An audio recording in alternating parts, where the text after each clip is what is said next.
everyone, and welcome to 42nd Annual Gala of Indian Medical Association of Northwest Indiana. For those who don't know me, I'm Dr. Shilpa Malikar. I'm an internist with Franciscan Physician Network in Munster. It's my pleasure today to kick off this evening by introducing our MCs. We have Dr. Sheila Konda, who's a radiologist specializing in breast imaging for 14 years. She holds a Doctor of and PhD from University of Illinois and completed her radiology residency at University of Chicago, breast imaging fellowship at Northwestern University. Currently, she is a medical director of breast center at Franciscan Health Hospital in Munster.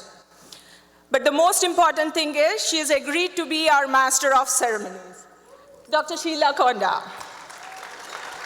Then we have Saveda Majetti. She's a fourth-year medical student at Indiana School of Medicine, aspiring to be a gynecologist with a fellowship in gynecologic oncology.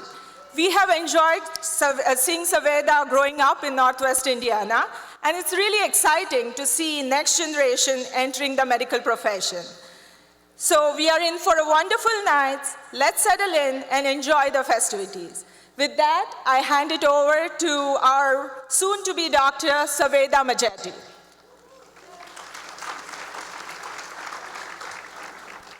Hi, everyone. Thank you for that kind introduction.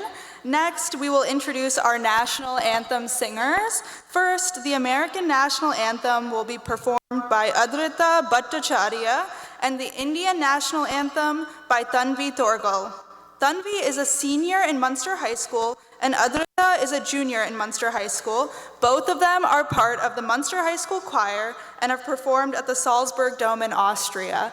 So without further ado, our national anthems.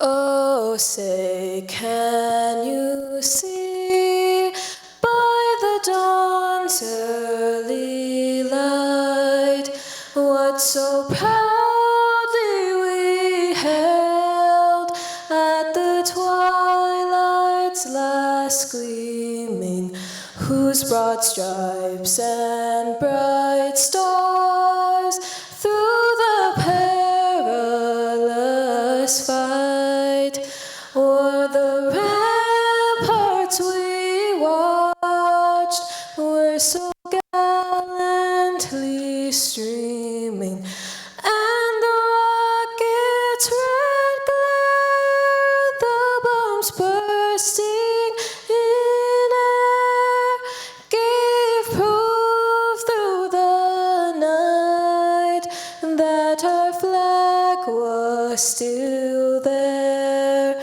Oh, say does that star-spangled banner yet wave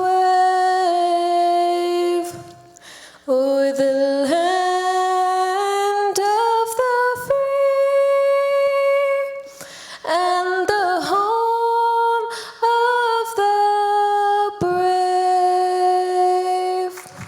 Thank you.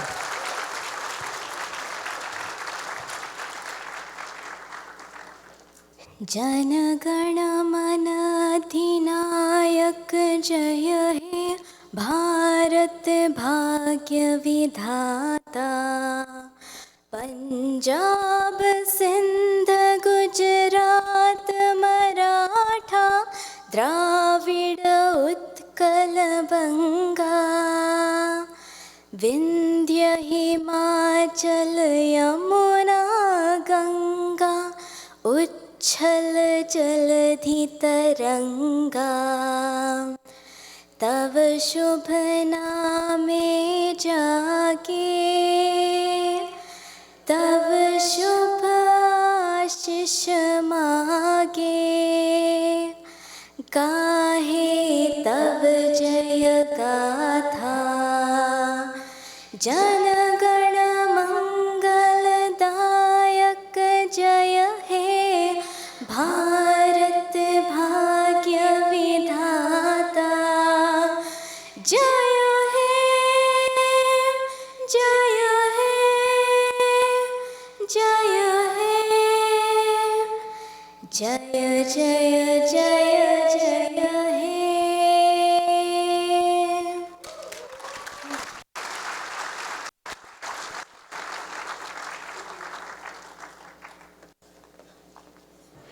Thank you, Tanvi and Adrita, for a wonderful rendition of both of our national anthems. So we may be revealing some secrets here. Just so you know, this could be the first time we've had two women as not masters of the ceremonies, but mistresses of ceremonies. Number two, this could also be the very first time that we've had such a large age difference. So technically I'm Gen X. And apparently I am Gen Z. So the question is, I guess it's good we're not millennials, huh, Saveda? So the question is there a difference between Gen Z and Gen X, either as MCs or as physicians? Let's see. I don't know, I took a master class for MCing, and I took all the notes, here are my Post-its and everything. I'm ready for this, are you? I spent 5 minutes reading the script on my phone while I was driving with both feet on the highway. Oh my God. Okay, forget my notes. Okay, we're gonna have a contest between Gen Z, no, that's you, and Gen X, who, I'm sure you guys all know about consults. We're gonna see how Gen X is gonna do the consults, and then we're gonna see how Gen Z does the consults when we're in the hospital. And we'll see who's gonna answer it first. Okay, turn your phone on because I know I have most of your numbers. Before we get started, can you raise your hand if you still use phone calls for consults? Nobody? Oh my goodness. And who uses secure chat? Okay, I'm calling someone. I'm waiting. Yeah, I have a 55-year-old female. She has a 3rd degree heart block, Dr. Dasari. Would you mind putting in a pacer? Oh, you will? Okay, great. I would say How's it going? that took 30 seconds. Oh my goodness. Meanwhile, I think I'm being ghosted by my own mother. Yeah, I guess that's another thing we have in common. Both of our parents are in the audience. Sorry. Okay. So as you guys know, Have you figured out this whole dictation thing yet as a radiologist? Because I'm realizing I might have to do it soon as a resident. definitely, I'm totally in my element. It's completely in the dark. I don't know what this bright light is over here. Period, next paragraph, let's go on. Scratch that. So Saveda, just to be prepared, I know she's going to be going into OBGYN.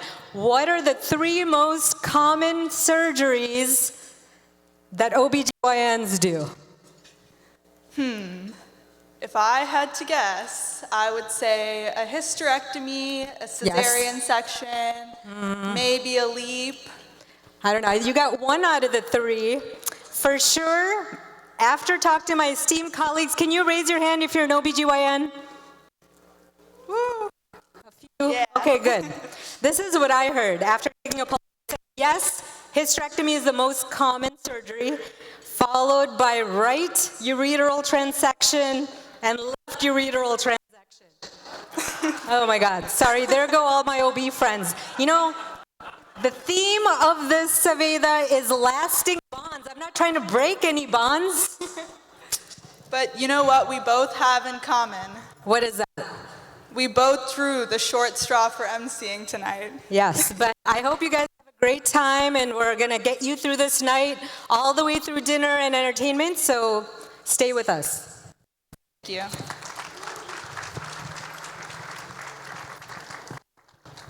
So I would like to take the next few minutes to introduce our IMA President Dr. Sanjay Riker, and his better half, Dr. Shilpa Malakar. Dr. Riker is a practicing hospitalist working for Franciscan for the past 14 years. He earned his medical and postgraduate degree in ENT, so I know some ENTs out there, and had a neck surgery from India, but he's also MRCS, which is a member of the Royal College of Surgeons from Glasgow, UK. He completed his MD in internal medicine through a residency at Mercy Hospital and UIC Chicago. He's a member of several medical staff committees and actively participates in community outreach efforts. And I've had the opportunity to witness his tremendous energy and interact with him and his tireless work in the IMA despite his busy schedule, and it's always with a smile. And Dr. Shilpa Malakar is also a practicing internist at Franciscan since 2011. She also earned her medical and postgraduate degrees from India and MRCP, which is member of the Royal College of Physicians from the UK. She completed the residency at the same place. I'm wondering if that's where they met, but I doubt it. Mercy Hospital and UIC in Chicago, and she's also a practicing internist for the past 13 years in Munster. And I've gotten to know Shilpa very well during this whole gala function and other things, and she's very good at bringing everybody together. So without further ado, I welcome both the president, Dr. Sanjay Riker, and his better half, Dr. Shilpa Malakar, to the stage for the welcome address.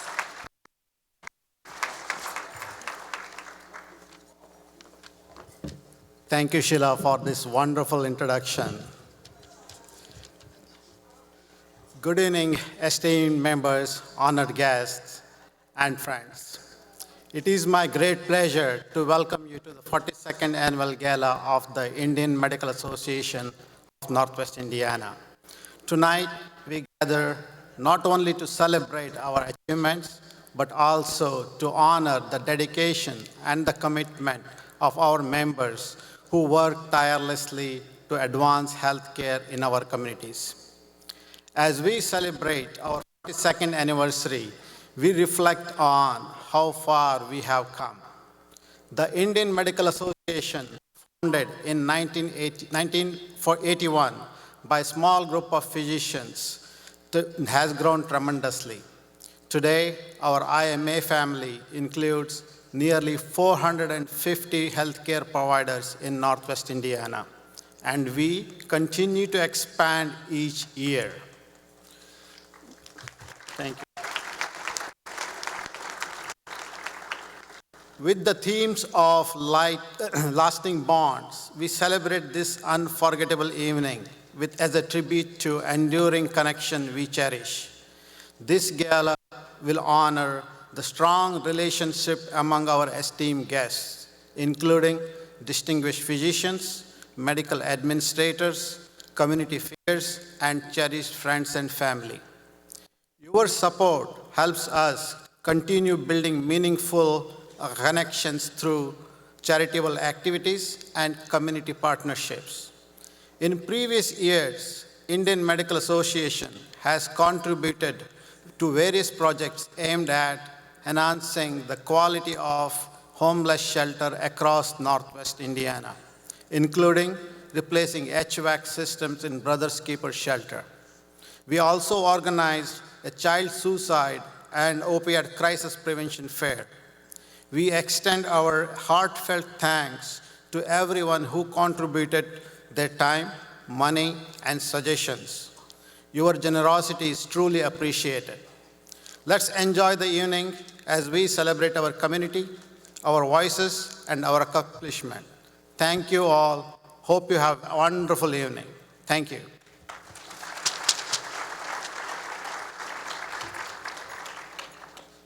It's my great pleasure to now invite to the stage United States Congressman Mr. Shri Thanedar, representing Michigan's 13th Congressional District.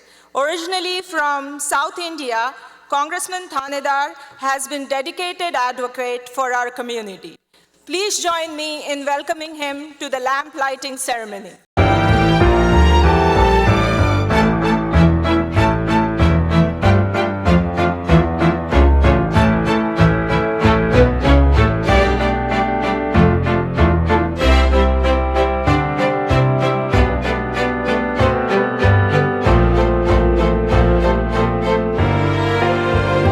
I invite the Congressman to speak a few words for us now.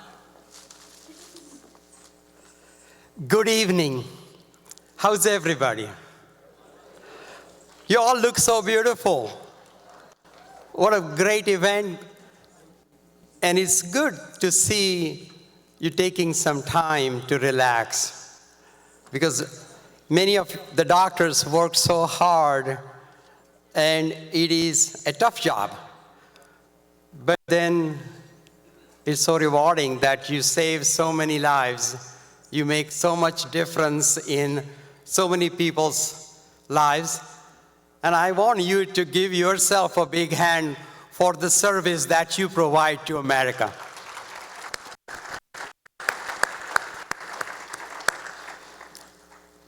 My name is Shri Thanedar. I grew up in Belgaum, born in India. Many of you are immigrants here. I am an immigrant just like you. I was 24 years old, living in poverty, taking care of my 6 sisters, a brother, when my father lost his job. And then I got admission into a PhD program in Ohio. All I needed to do was go to the Mumbai consulate, get a student F1 visa, and come to the United States. And that was going to change my life, my family's life. Little did I know, I went up there at 5 a.m., stand in line, and my counselor, Miss Virginia, rejected my visa and broke my heart. And then I went back, gave more documents, and she rejected my visa for the second time. And then I gave even more documents to support my case. She rejected my visa for the third time. And then I asked my professor here in America, who wrote me a great letter, and I put that letter on top of my package and hoped that that would change her mind. And she rejected my student visa for the 4th time. I had nothing new to give, so I took the same papers and a week later resubmitted that, and they approved my visa. So I asked them, why did Miss Virginia change her mind? And they said, oh, she's gone to America for vacation. And that's how broken our immigration system is.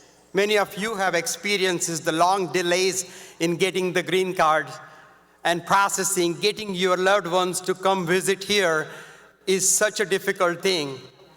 Now, as a United States congressman, I have a seat at the table on Homeland Security, where we talk about protecting America's borders and setting America's immigration policy. I'm working on quadrupling the H-1B visas, making the green card process easier, and I'm working to make sure that highly degreed people don't have to go through the long delays in getting their green card.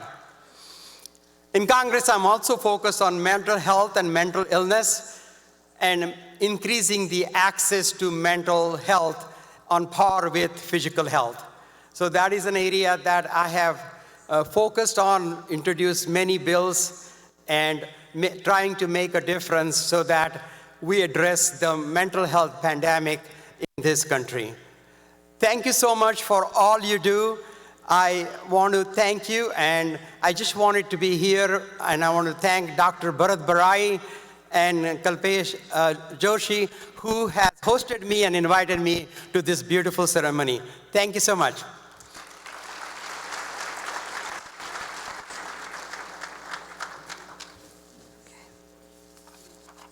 Thank you, Congressman, for sharing your story and the work that you do with us. Right now, I would like to invite Dr. Vidya Kora to introduce our keynote speaker, Mukamala. Dr. Kora doesn't need an introduction, but I will do a very brief one. He's been practicing internal medicine in Michigan City since 1986.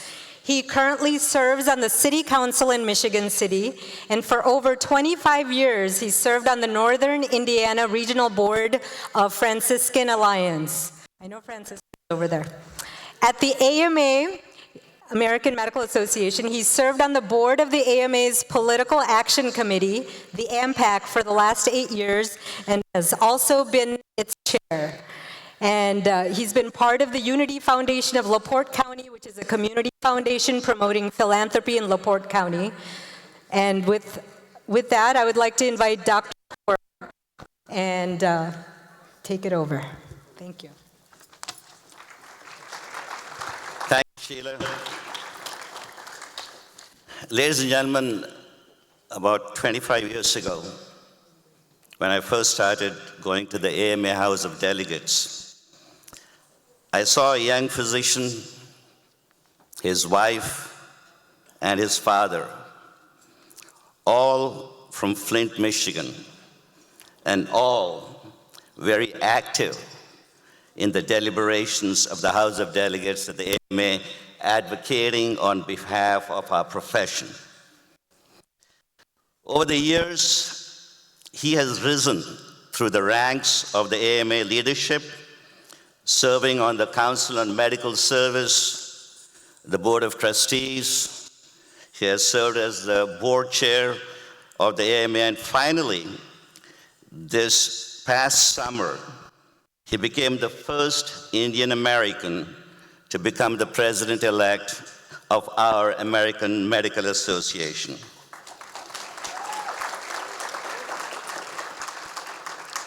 Bobby is an otolaryngologist and a head and neck surgeon. He and his wife, Neeta Kulkarni, who is an obstetrician and gynecologist, returned to Flint after residency and set up a private practice to take care of the healthcare needs of the community. And they still practice there today. Bobby is a passionate advocate for public health and is deeply committed to the revitalization of Flint and the safety of its residents following its well-publicized struggles with high levels of lead in the drinking water. He's active in and is the immediate past chair of the Community Foundation of Greater Flint. Ladies and gentlemen, proud privilege to present to you the president-elect of our American Medical Association, Dr. Bobby Mukamala.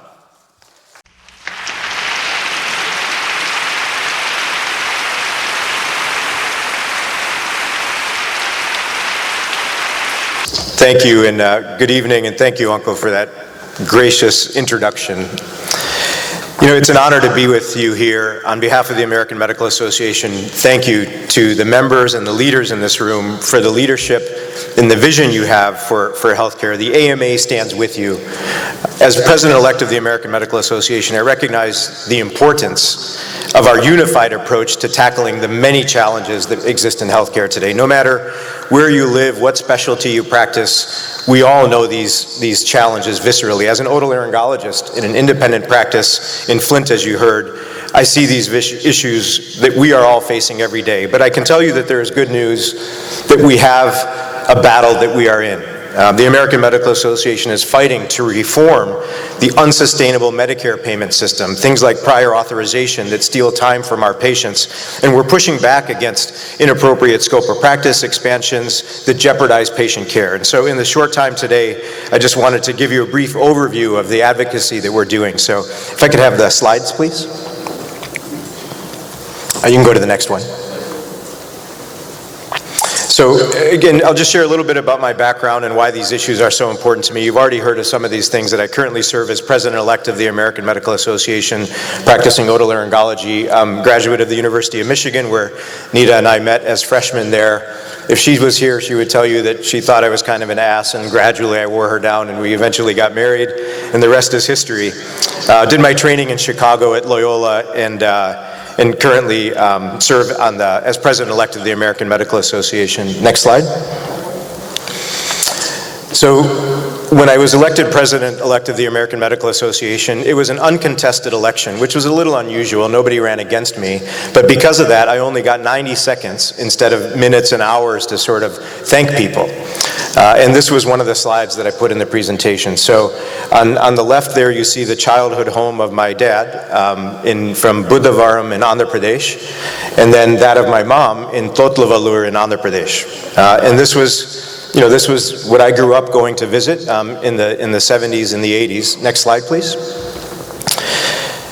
And this is them when they first came to this country, right? So this is the Lincoln Memorial, obviously. My mom told me after I put this in my presentation that she was actually pregnant with me in this picture. And so that's why there's a little bulge there at the feet of Lincoln. But my dad, you know, he matched at Hurley Hospital in Flint, Michigan, and this is just something that illustrates what it was like to come and not know anybody and not know anything about the system. He got 2 job offers, and he took the one that paid $400 more per year and ended up doing radiology at Hurley Hospital in Flint, Michigan, instead of some place called Johns Hopkins University Hospital in Baltimore, right? $400, I'll take it, you know, that's what he said, and they ended up in Flint, and the rest is history. And when they finished their residency, it was about 1976 when they both finished, and they wanted to move to suburban Flint, right? So just 15 miles south where a lot of the professional community lived. And they were the first non-white people to move into this neighborhood in Grand Blanc, Michigan, just a few zip codes south of where they trained. But what things were like there in the 70s, the chief resident in internal medicine was a black man by the name of Samuel Dismond. He was not allowed to buy a home in that same neighborhood because he was black.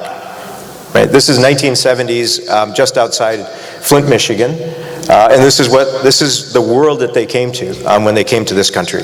Next slide, please. But when I was going through medical school, I was apathetic, I guess is what I would say. I wasn't one of these people that was involved in organized medicine as a medical student. I was just, you know, even though I was in college and medical school, if I brought home anything less than an A, there was a conversation that my parents were going to have with me. And so my whole focus was just getting good grades. It was just all about the grades. It wasn't about leadership. But then I became aware of all of the things that are wrong in medicine. Next slide, please. So when I started practicing, I decided to try to fix those things that I observed. Things like the fact that in my zip code in Flint, Michigan, Nita and I live in the city, in 48503, the average life expectancy is 10 years shorter than where my parents live in 48439, just a couple exits south on the expressway. Right? So we have a problem with health equity in this country, and I found myself being drawn towards trying to solve problems like that. Next slide, please. And in this world of trying to solve these problems, we have to be creative. And so, you know, when COVID happened and I heard about stories about people getting tested for COVID with these swabs and how incredibly painful it was to have these swabs at the parking lot of their pharmacies. And I thought, you know, I stick things in people's noses all the time and it's not that painful. And so I started to teach them how to do this and then got involved in the COVID response in my community and vaccinated tens of thousands of people. But there's a consequence to this, and this is what I tell medical students. When I started to do this, I started to get hate mail because COVID became so politicized instead of staying in the realm of science. And I got letters telling me to go back to my own country, the communist country where I came from, anonymous letters. And death threats. In fact, Nita was very nervous. She sent one of them to the FBI because of a very specific death threat. And what I wanted to tell this guy that told me to go back to my communist country was, dude, I was born in Pittsburgh, Pennsylvania. And even if I had come from India, it is the biggest democracy on the planet, right? And so, of course, I didn't have a chance to tell him because he was anonymous. Next slide, please.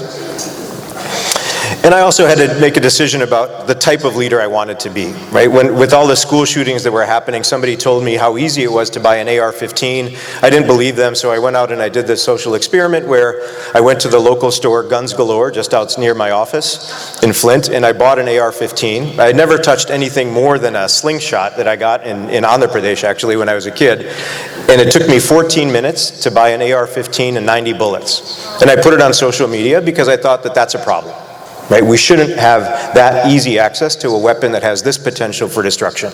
And then I got a scolding from the chair of the board of the American Medical Association because I had just gotten elected. And he said, you know, at the AMA, we don't do things like that. We write white papers about gun policy and firearm policy, and that's not what we do, and don't do that anymore. And so then I put on a suit and tie and I started to talk about gun advocacy. But this is, again, something I tell to medical students, is that we have to assess the risk of our advocacy. Next slide, please.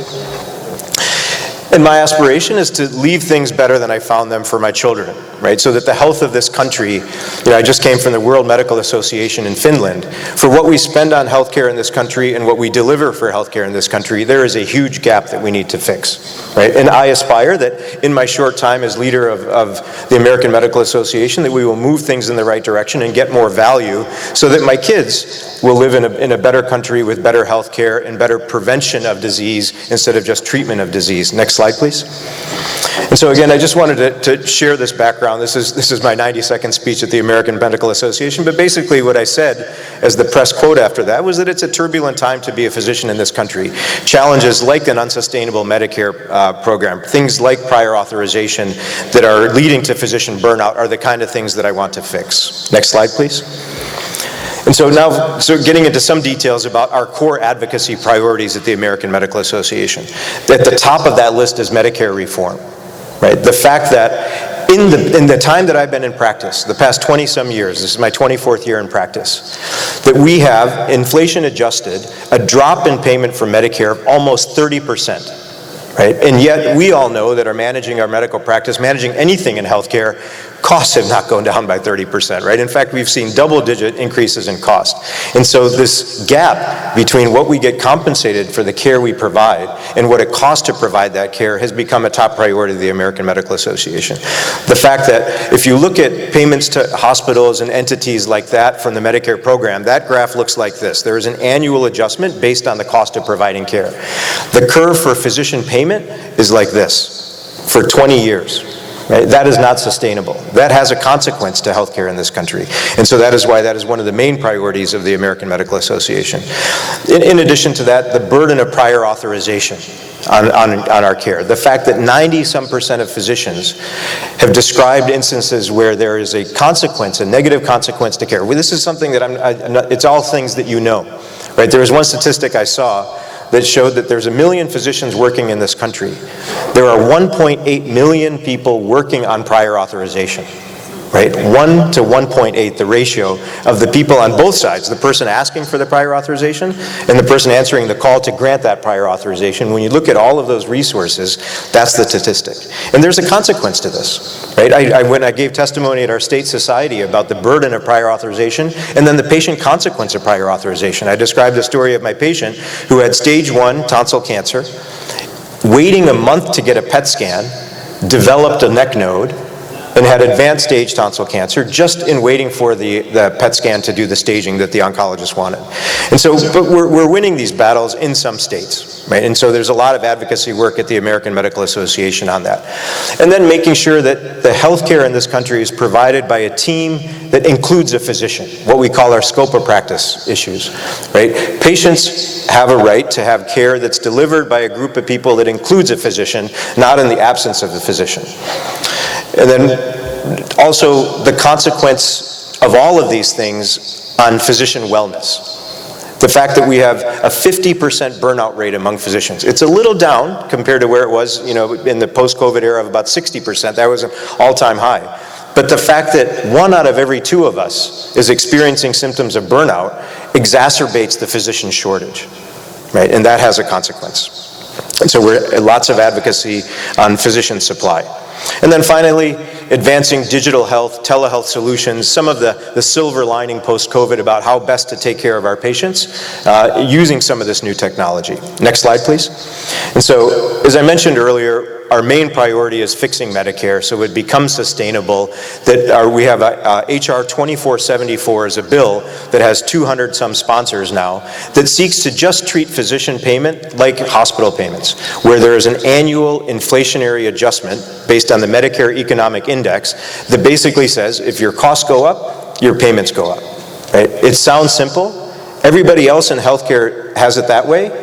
And then physicians have to fight every year to not get cut. There's a 2.8% cut that's in front of Congress right now. And so this is the stuff that we're fighting for. Next slide, please. So our profession and our patients need a unified voice. And the AMA, I'm proud to say, is that voice. I didn't mention the robust work that's happening at the American Medical Association with international medical graduates as a solution for our physician shortage. We're going to be 100,000 physicians short. The last time we had that shortage in the 70s, you saw the picture of my parents. that had these job opportunities to come to this country and build a life for my sister and me and help our community in Flint, Michigan. That opportunity is much more limited now, and it shouldn't be. We're facing another shortage, and the American Medical Association is working on that as well. Next slide. So please join us. Feel free to scan this QR code. It is something that I'm very passionate about. My parents came to this country and gave my sister and I this life, and my hope is to leave medicine better than I found it through my leadership at the American Medical Association. Next slide. So it's been my sincere honor. I'm looking forward to the conversations that we'll have over dinner. But thank you again to this community, for the people that are shoring up the delivery of medical care in this part of our country. We play a critical role in that, and I will continue to do that as your leader at the American Medical Association, and hopefully for generations to come. Thank you.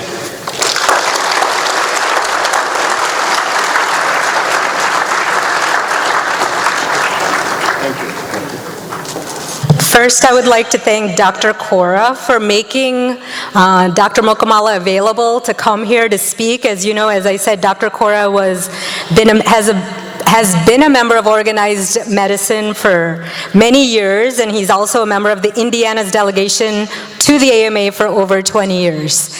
And I can tell you, I think Dr. Mokamala is part of Gen Z. And how do I know that? Raise your hand if you've taken a selfie with Dr. Mokamala today. Am I the only one? I'm pretty sure he's Gen Z.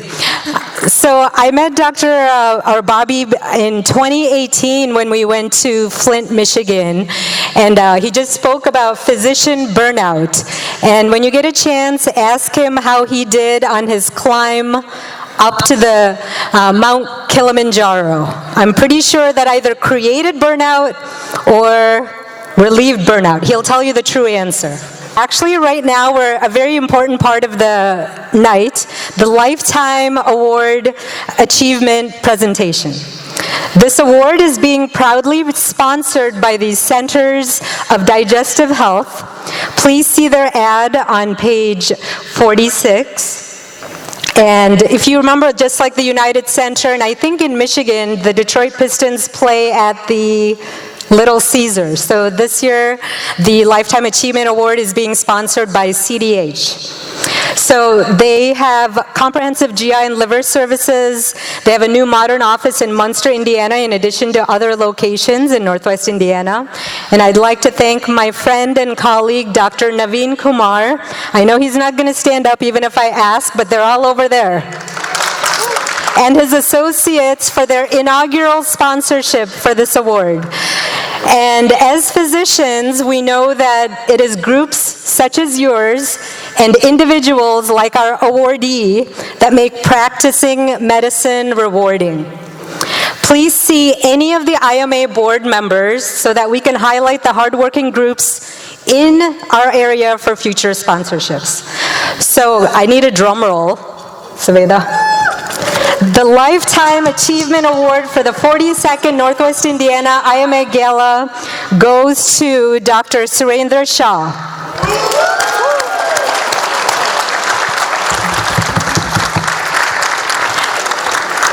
And in typical fashion, I'm going to introduce my friend and colleague, also a radiologist, yay, Dr. Shailesh Bhatt, for over 25 years from the Methodist Hospital, to say a few words about Dr. Shah.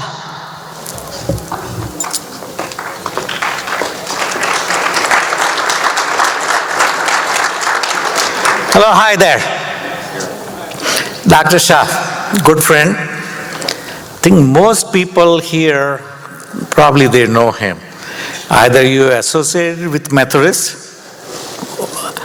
ISCC, HRC, or any of the younger guys who came in later may not know him that well.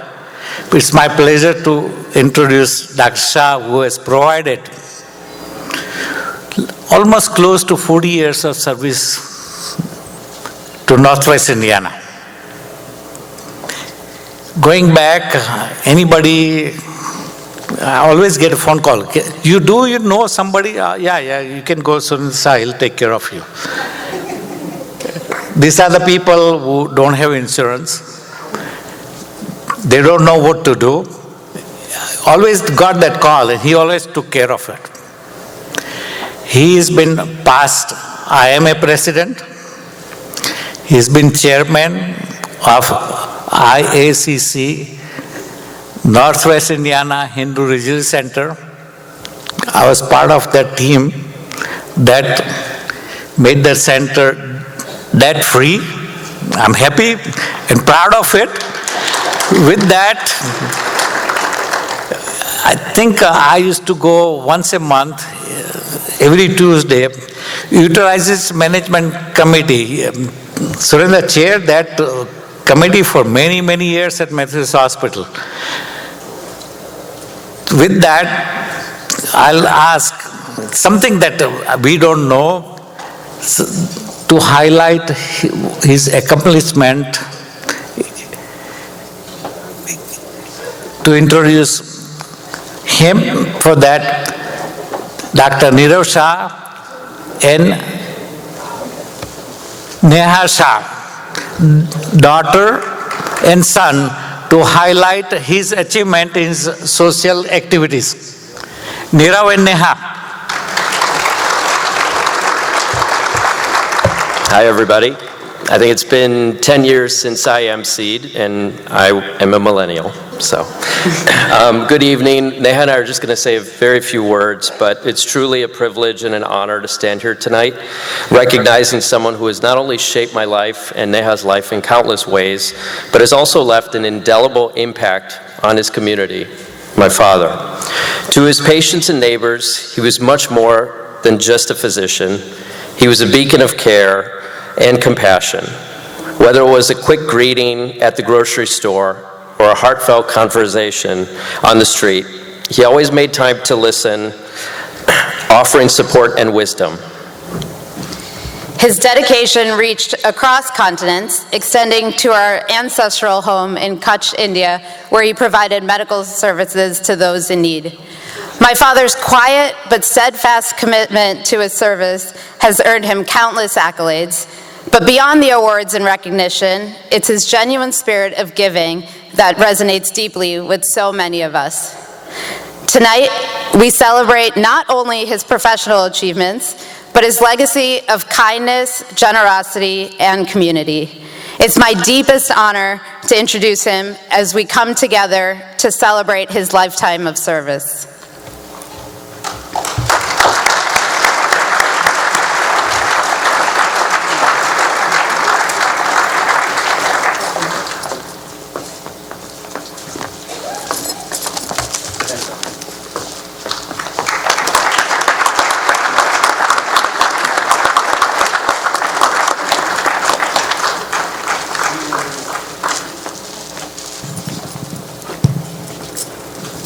To present this award, I would like to invite Frank Mervan. Congressman Mervan is a dedicated public servant who has devoted his career to advocating for the residents of Indiana's 1st Congressional District.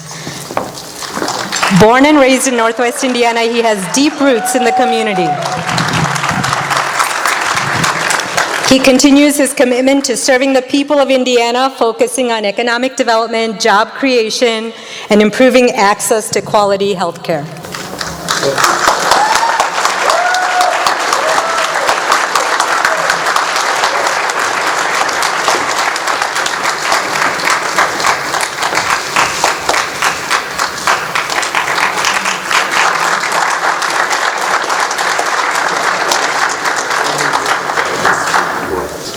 Thank you, Shailesh Bhai. Thank you, Nirav and Neha. And thank you, Congressman Frank Marwan. Distinguished guests, friends, and family, I am deeply humbled and profoundly grateful to be recognized with this Lifetime Achievement Award. I never imagined this moment, and I find myself reflecting on not only on this journey that brought me here, but also on the many people who have walked alongside me. First, to my family. Your love has been my anchor through every step of this journey. Bharti, my better wife, and partner of 46 years. Your unwavering belief in me has been my greatest source of strength. In moments of doubt, you provided clarity. In times of uncertainty, you were my steady rock. Thank you. To my children, Neerav and Neha, you constantly remind me what truly matters, and your success inspires me every day. Now to my friends, you have been my cheerleaders, my confidence, and my safety net. The saying that no one achieves success alone could not be truer. Many of you have lifted me up, kept me grounded, and even lightened the mood with laughter when it was needed most. I am deeply grateful for the role each of you played in my life. And to my colleagues and mentors, you have shaped not only my career, but also my character. From the early days in medical school to my last year of practice, I have been fortunate to work alongside some of the brightest minds and kindest people. You have challenged me to be better, to think deeper, and to care more. Thank you for your guidance, your wisdom, and your friendship. This award may bear my name, but it belongs to all of you just as much. Your faith in me has fueled my passion and kept me motivated. As I reflect on this honor, I am reminded how far we have come, not just in my personal journey, but in the collective progress we have made in healthcare. And when we have a leader like Dr. Mullah Mala, I can see that our future is very bright.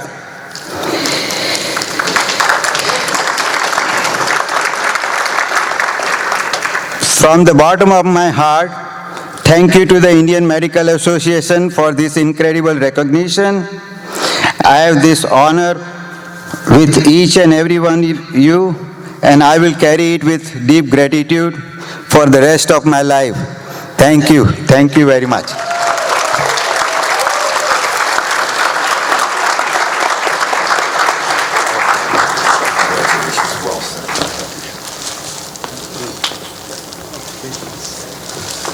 But let's give Dr. Shaw a round of applause for his Lifetime Achievement Award to he and his family who share that award for a lifetime commitment to not only medical service, but the Indiana medical community.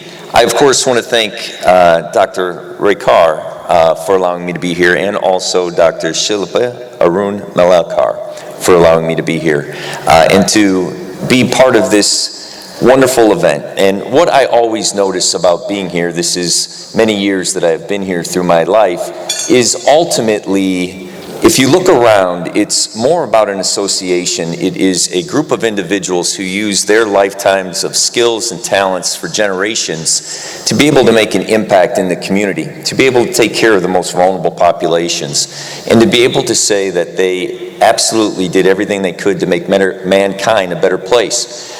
And I'm proud to be here. And as a member of Congress, we work very hard. Some of the medical association priorities that were talked about, making sure people, physicians, have Medicare reimbursements that are at the cost of inflation. That is something that I have worked on. I've been in a bill with Dr. Ruiz to make sure as inflation rises, so does the Medicare reimbursements. And so when we talk about prior authorizations, I'm also on a piece of legislation for pharmacy benefit managers that play such a huge role in our system, in our ecosystem of healthcare now, to be able to regulate and have transparency so that we can chip away at the power that they hold over the patients and the physicians. So I want first to mention those things because I want everyone to know that your voices have been heard. And ultimately, I think it was important, Dr. Rekar, gently talked about how the Indiana Medical Association looks out for the most vulnerable populations, and he mentioned I Am My Brother's Keeper, which is in Gary, and that your association, based on the funds that are given today, gave an air conditioning unit to the individuals who are homeless and trying to have a better path on life. And so there's all of these support services that handle this population of vulnerable men who are trying to right their path. And I remember being there that day, and there was a great deal of pride with the American Medical Association and the leadership to give the check.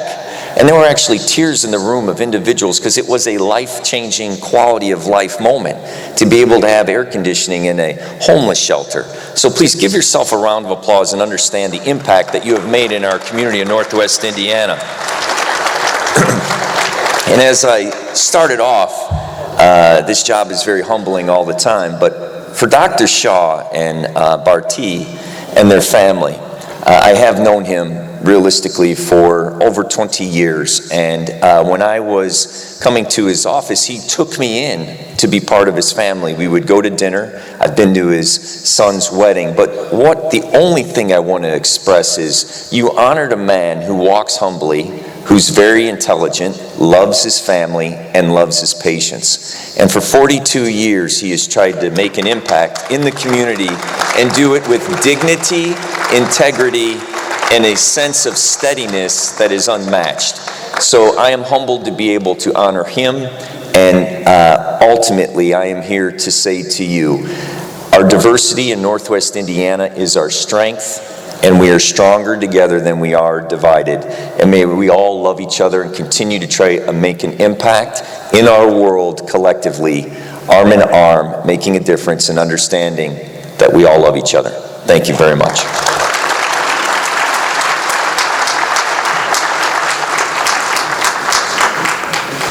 Thank you, Dr. Shaw and Mr. Mervan. Can we give them both another round of applause?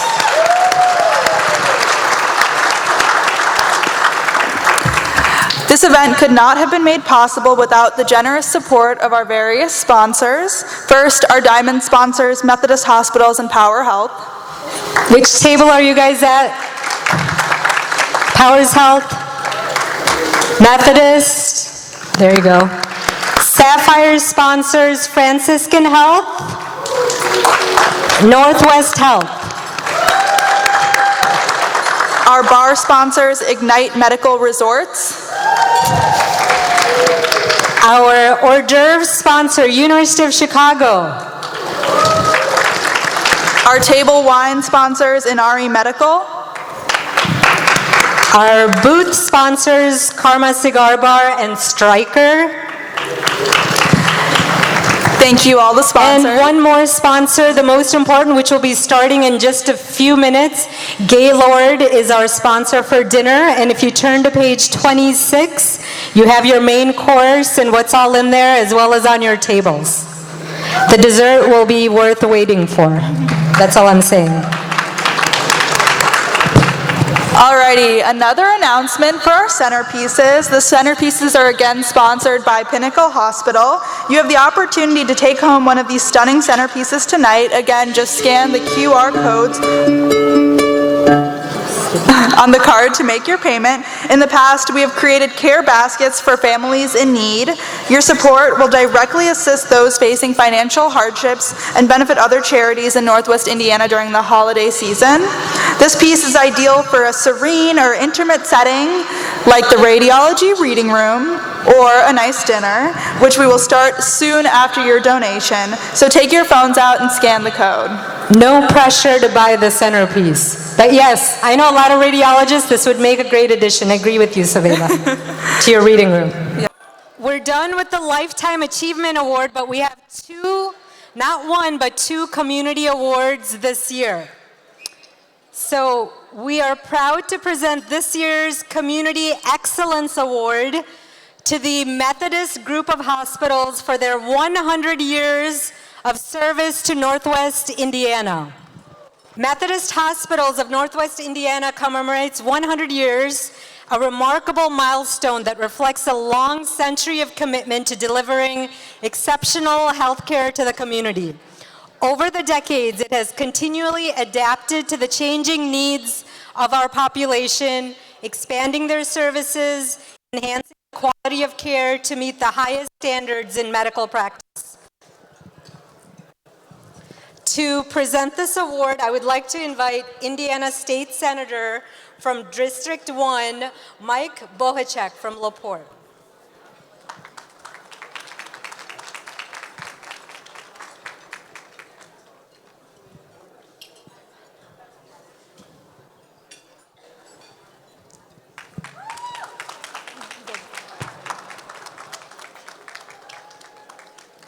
Congratulations, Methodists. Thank you, Senator. So, for the next Community Service Award. So the first, again, how old was Methodist? Okay, this is gonna be amazing. Next, we have the Community Service Award. Now we would like to present the Community Service Award to Marie Hagler. She is almost 100. She is a 98-year-old resident of Munster and Hammond who has dedicated 35 years to volunteering at local hospitals. She is known for her constant smile and energy. She has been a familiar presence assisting nurses, offering comfort to patients and staff alike. Her selfless service has made her a true inspiration to her community. And I know that Dr. Malakar has seen her. They both park their cars right next to each other where they work at Franciscans.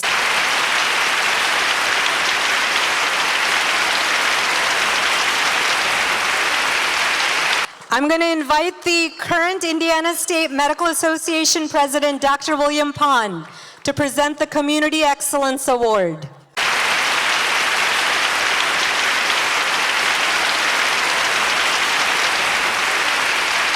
So next, I would like to invite Dr. Pond to the stage. He is the current Indiana State Medical Association President. He's an anesthesiologist from Fort Wayne, Indiana. He earned his bachelor's degree in chemistry and zoology from Butler University and his medical degree from Indiana School of Medicine. Is that where you go, Saveda? Go Hoosiers. Dr. Pond is an ISMA member since 1991 and has served as ISMA treasurer and assistant treasurer and is also a member of the ISMA Commission on Legislation. Dr. Pond, this is very important, is a colonel in the Indiana Air National Guard. I would like to invite Dr. Pond from ISMA to say a few words. Dr. Kaur and members of the Indian Medical Association, Cami, my wife, and I, thank you so much for the opportunity to be here. I do have to correct the bio just a little bit. I actually became involved as a medical student in ISMA in 1976. So anyway, medicine is a great profession. We are blessed to be able to care for patients at their most vulnerable times, to share their intimate confidences, and to be well respected and use our skills to their full potential. But there's still things that we need to do, and with you, we're going to address those. As the president of the American Medical Association has so well told, there are some things that have to do with deciding who's going to be the captain of the team.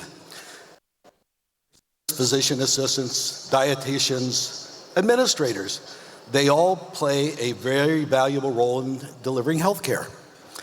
But each football team needs a captain.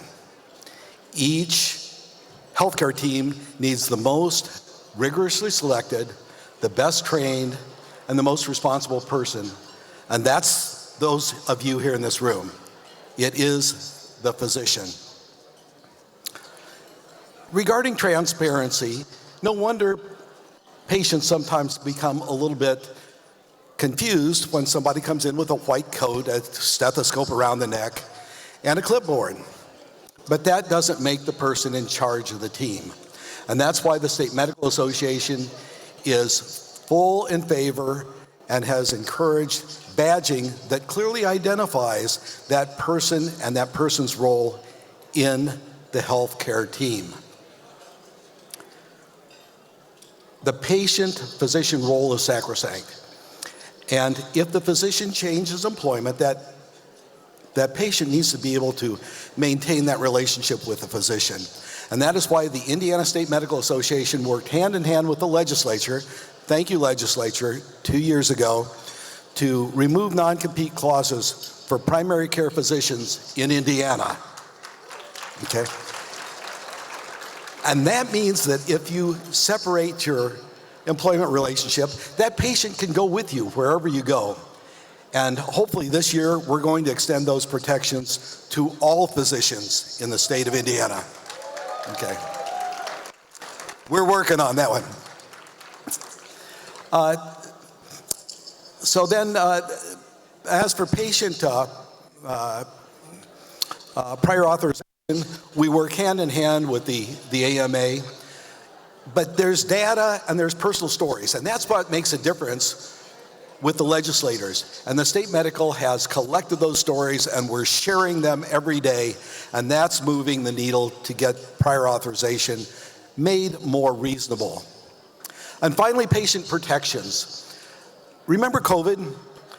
You know, we had a hard time getting supplies, getting staff. Patients were afraid to come out of their houses. And it was because of the Indiana State Medical Association working with the legislature.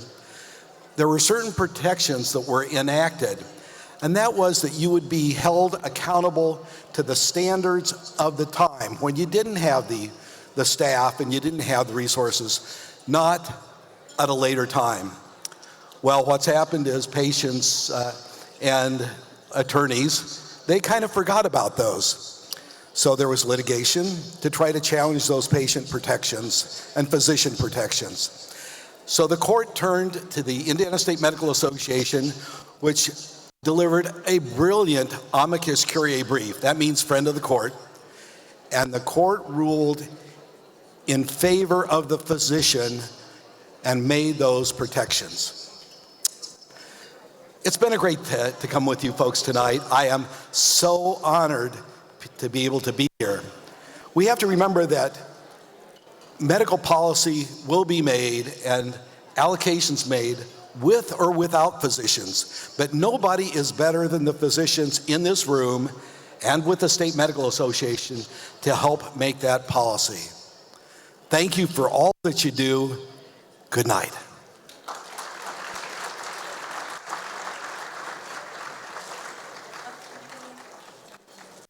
Thank you, Dr. Pond, and congratulations again to Ms. Hagler. Can we give them both a wonderful round of applause for the work that they do? Now, a very important person. I invite IMA President Dr. Sanjay Raikar to give the vote of thanks. Before we get started with our final cultural event, Bollywood Medley, I would like to take a moment for a vote of thanks. First and foremost, thank you all for joining us tonight. The Indian Medical Association extends its heartfelt appreciation to our diamond sponsors, Methodist Health and Powers Health, as well as our sapphire sponsors, Franciscan Health and Northwest Health. We are also grateful to our centerpiece sponsors, Pinnacle Hospital, our table-wide sponsor, Inari Medical Devices, hors-d'oeuvre sponsors, University of Chicago, Crown Point, bar sponsor, Ignite Medical Resorts, and Lifetime Achievement Award sponsor, Centers of Digestive Health. A special thank you to our organizing committee, including Dr. Vivek Mishra, Sheila Konda, Dr. Agarwal, Dr. Chandra, Dr. K. Riker, Dr. Bhatt, Dr. Barai, Dr. Kora, Dr. Murugaval, Dr. Singh, and Dr. Bra. We appreciate Katie Boyle, our manager and coordinator, along with Judy and Megan from Quality Impression for their invaluable contributions. A special thank you goes to our wonderful volunteers, Aishwarya, Dipti, Sonali, Simi, Meena, Anupama, Hemaprita, Rupal, and Shweta, who dedicated their time and creativity to create the beautiful centerpieces and organize our cultural event. This evening would not have been possible without each of you. I would also like to acknowledge the presence of our esteemed elected officials and distinguished guests. American Medical Association President-elect Dr. Bobby Mukamala, Indiana State Medical Association President Dr. William Pond, Congressman Mr. Frank Moran, Congressman Sri Thanedar, State Senator Mike Bohacek, Mr. Tony Ferraro, Regional Director of the Senator Mike Brown, Lake County Superior Judge Rihanna Adet Lopez, Mr. Dean Mazzoni, CEO of Franciscan Health, Munster, Dyer, and Michigan City, Dr. James Leonard, CEO of Northwest Health, and Dr. Valuvan Jeevanandam, Director of Heart and Vascular Center of University of Chicago. Thank you for gracing us with your presence tonight. To everyone who contributed to the success of this event, your efforts are sincerely appreciated. If I have missed mentioning anyone, please know it's due to time constraints, but not the reflection of your hard work or dedication. Last, but definitely not least, I want to express my heartfelt appreciation to my dear wife, my better half, Dr. Shilpa Malekar. None of this would have been possible without your unwavering support, my dear. Thank you once again for being here tonight. We look forward to seeing you in your next year gala. Thanks a lot. Enjoy the last piece of cultural event. Thank you.